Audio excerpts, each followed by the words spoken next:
서울 등호 쌓인 연합뉴스. 신재우 기자 등호 쌓인 우리나라의 초저출산 현상은 출산 주체인 여성이 경험하는 성차별이 주요 원인인 만큼 여성의 경제활동 확대, 노동시장 성차별 해소 등을 통해 성평등이 무르익어야 비로소 출산율도 올라갈 수 있다는 진단이 나왔다. 정재훈 서울여자대학교 사회복지학과 교수는 인구위기 극복을 위한 컨트롤타워인 대통령 직속 저출산고령사회위원회가 12일 서울 국회도서관에서 주최하는 저출산 정책 패러다임 전환을 위한 토론회에서 이런 내용을 발표할 예정이다. 정 교수는 11일 배포한 자료를 통해 여성 경제활동 참가가 확대되면 출산율은 올라간다면서 삶의 조건이 산업화 이전 시대와는 많이 달라졌기 때문에 3, 4명을 낳는 식의 변화는 기대하기 어렵지만 대체 출산율인 2.1명에 근접하는 양상으로의 회복은 기대할 수 있다고 강조했다. 그는 저출산은 가족관계, 사회규범, 경제상황, 보건의료, 정책 등 차원에서 많은 요인을 찾아볼 수 있지만 기본 토대는 성차별이라고 지적했다.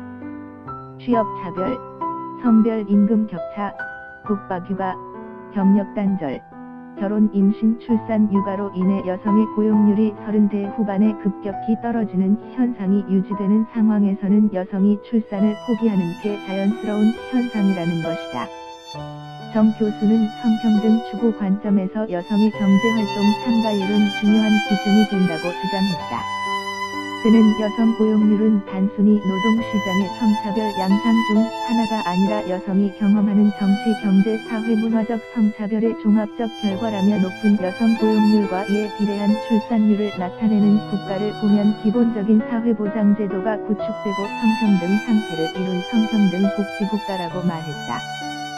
그는 초저출산을 경험했던 국가들은 여성 평균 고용률이 60%를 넘어가면서 출산율이 1.4, 1.5명 수준으로 올라갔다면서 반면 현재까지 여전히 1.3명 수준의 출산율을 보이는 그리스, 이탈리아, 스페인, 슬로바키아, 폴란드, 한국 등 초저출산 국가는 평균 여성 고용률이 51.9%에 불과하다고 지적했다.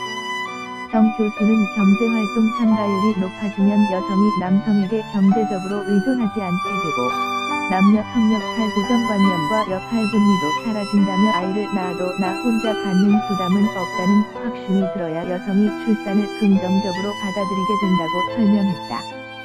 그는 저출산을 극복해야 할 문제로 설정하고 접근할 경우 출산 주체로서 여성을 대상화, 객관화하기 쉽다면서 저출산은 몇몇 정책으로서 극복하고 해결할 수 있는 문제가 아니라 삶가족 형태의 다양성, 보편적 사회보장제도, 성평등 사회를 실현하는 과정에서 풀 수 있는 사회적 현상으로 봐야 한다고 강조했다. 저출산고령사회위원회 본격적인 출범을 앞두고 저출산 정책의 새 패러다임을 모색하는 이번 토론회에서는 2006년 저출산고령사회기본법 제정 이후 수립된 1, 2세 차 기본계획의 주요 내용을 살펴본 후 그 성과와